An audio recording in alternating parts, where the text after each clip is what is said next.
안녕하세요. 희망나무TV입니다. 여러분, 우리가 집이나 공장, 근린주택 이런 거를 경매를 받고 나면 명도를 하셔야 되잖아요. 명도는 경매의 꽃이라고 합니다. 자, 경매를 잘하는 사람은 가서 낙찰받는 걸 잘하는 게 아니에요. 명도를 잘해야 됩니다. 지금부터 제가 명도하는 방법을 가르쳐 드릴 테니까 혼자 입찰에 응하셔서 해보실 분들은 한번 차분차분 따라 해보세요. 영상 보시기 전에 구독, 좋아요 안 누르신 분은 보지 마세요. 이번에 되게 중요한 자료입니다. 부탁드립니다. 여러분, 직접 입찰을 받고 명도를 해보신 분은 모르겠지만 그렇지 않고 굉장히 두려움을 가지고 계신 분이 있어요. 근데 명도를 도대체 어떻게 해야 되나, 그런 거에 대해서 정말 어렵게 생각을 하시거든요. 근데 사실 어려워요. 저는 쉽다고 말을 못하겠어요. 거짓말을 못하니까. 명도는 정말 어렵습니다. 왜 그러냐면 그 아파트에 살던 사람이 본인이 집을 날렸잖아. 그쵸? 그게 세입자일 경우에는 조금 그래도 덜해요. 대항력이 없는 세입자는 좀 명도하기 쉬워요. 대항력이 있는 세입자는 명도 어렵습니다. 그 돈 다 주기 전에는.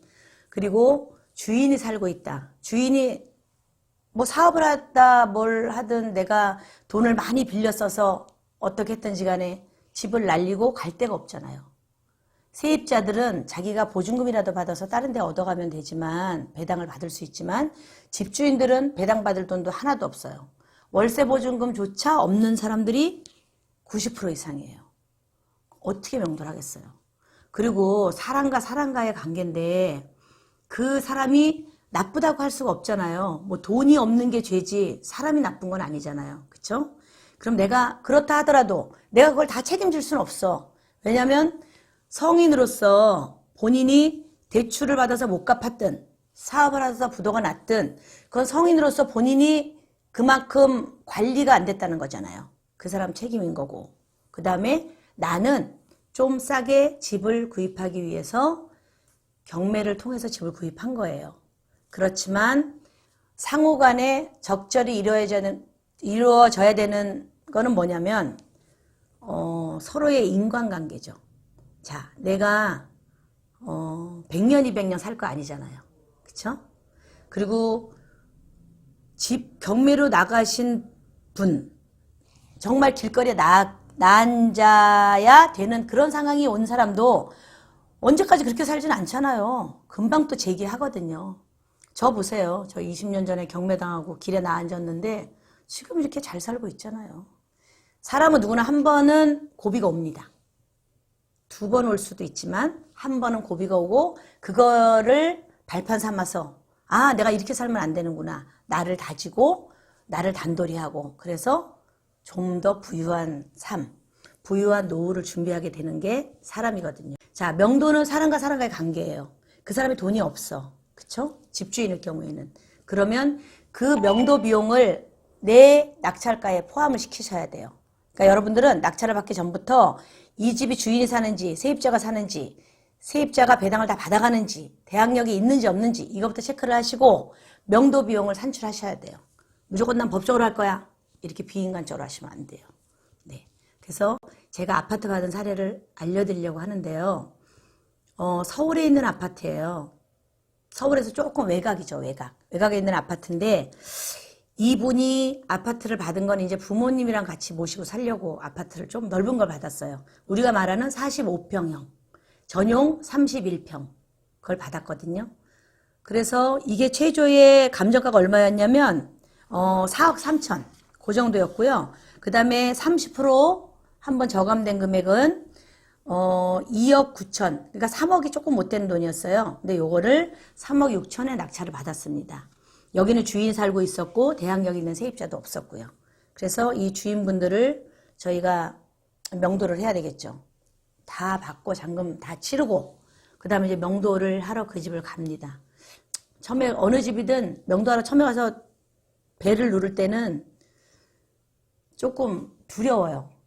10년을 경매를 했어도 이 안에 어떤 분이 계실까? 혹시 아프신 분이 계시면 어떡하나? 이런 거. 그 다음에 막 무서운 사람이 있으면 어떡하나? 그런 사람들 사실 있거든요. 내 배째? 막 이런 사람도 있어요. 어떡하나. 일단 만나보기 전에 몰라요. 들어갔습니다. 가니까 아니나 다를까 평수가 큰 만큼 좀 몸이 좀 아프신 어머니를 모시고 아이 둘과 이렇게 5식구가 살고 있더라고요. 아버님 안 계시고.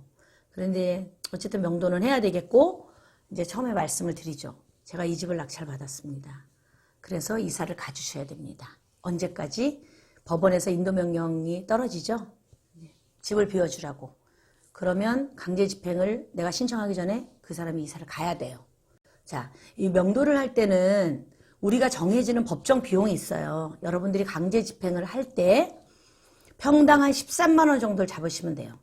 전용 평수, 분양 평수 말고. 자, 아파트가 45평인데 전용이 31평이죠. 그럼 31평 곱하기 13만 원을 잡으시면 대략 한 400만 원 정도가 나와요. 명도 비용이. 400만 원 정도가 나오는데 이거를 법원에 줄 건지 아니면 이 살고 계시는 분들 이사 비용으로 줄 건지 그거를 그분들하고 좀 타협을 하셔야 돼요. 무조건 나 강제 집행할 거야 이렇게 하지 마시고 그분들을 만나서 언제쯤 이사 가실 수 있냐. 물론 어려운 건 알죠. 집주인일 경우에는. 그런데 미리 대비를 해놓은 사람도 요즘은 많아요. 왜냐면 법적으로 뭐 배째 이래갖고 안 된다는 거를 다들 잘 알아요. 인터넷이 너무 오픈돼 있잖아요. 다 알아. 강제 집행을 당하느니 그 돈을 내가 받아서 이사를 가야 되겠다. 이런 분들이 있거든요. 근데 그분들은 갈 데가 정말 없대요. 보증금이라도 달래, 보증금. 그러면 30평, 전용 30평에 살던 사람들이 하다못해 그냥 싼 빌라로 가더라도 보증금이 얼마겠어요? 경기도 어디로 가도.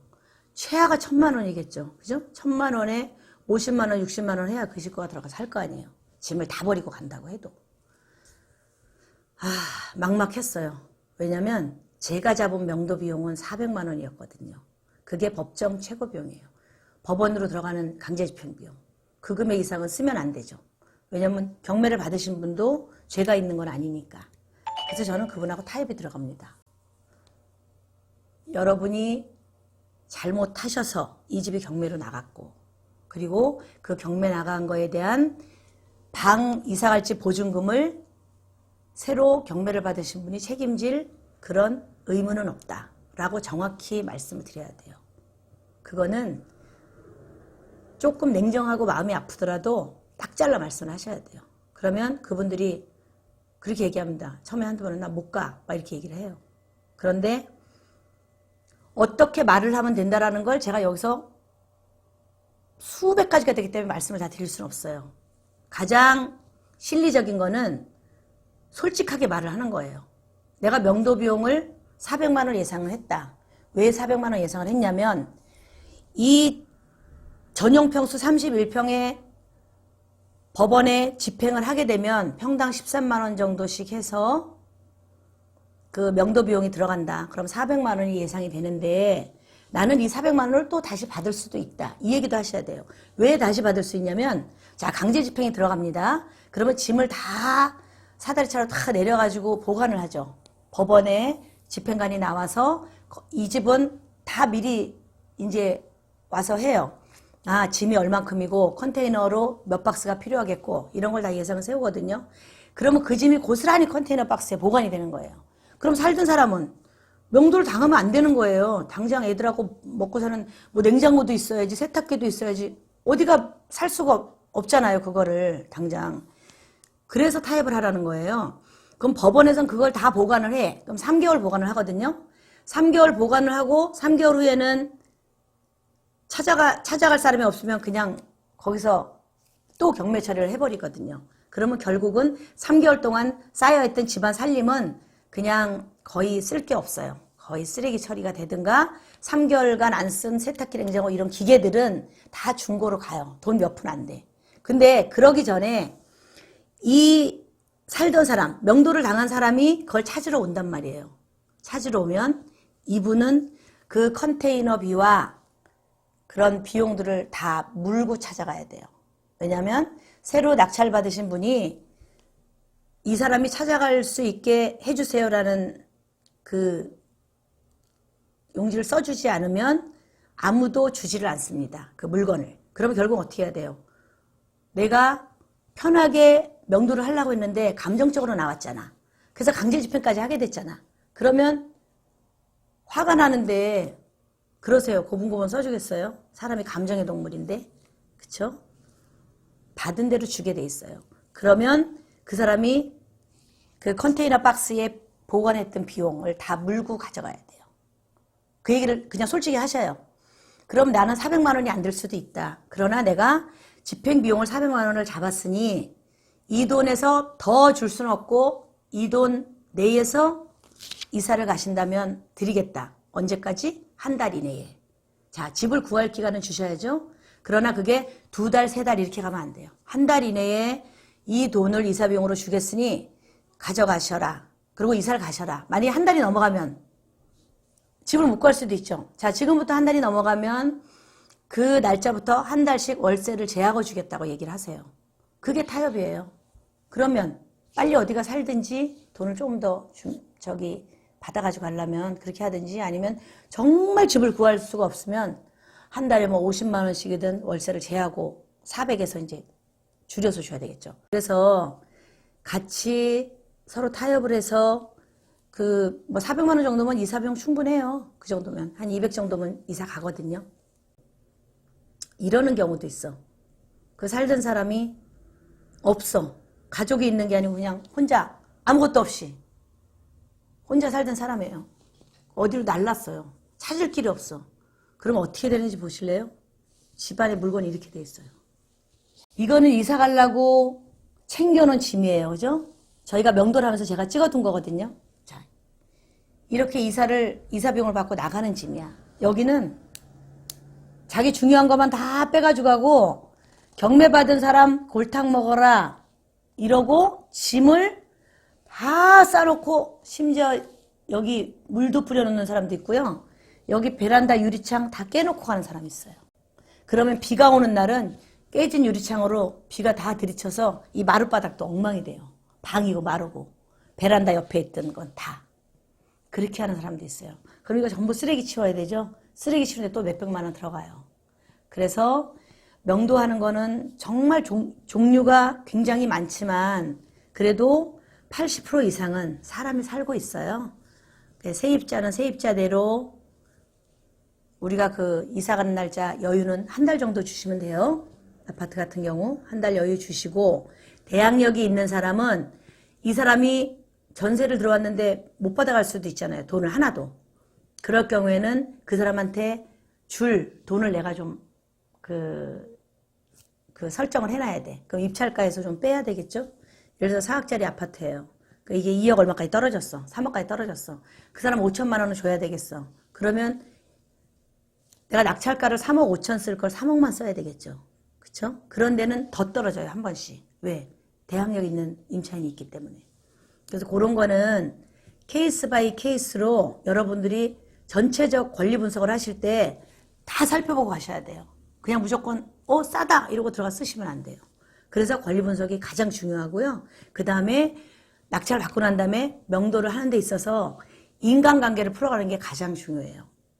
그 사람을 보면서 서로 타협적으로 인간관계를 풀어가서 서로 마음의 상처 많이 안 받게 그렇게 명도를 하셔야 되는 거죠. 저는 그래서 명도를 어렵게 해본 적이 없어요.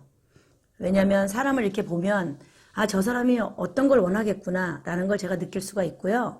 이분한테는 어떻게 해줘야 되겠구나 이런 게 느낌으로 오고 그걸 기반으로 눈빛을 보면서 대화를 하거든요. 그러면 세상에 안 풀리는 일은 없어요. 그래서 여러분들이 명도는 정말 어려워하시면 낙찰 딱 받으시고 의뢰하십시오. 누구한테? 명도의 여왕한테. 아셨죠?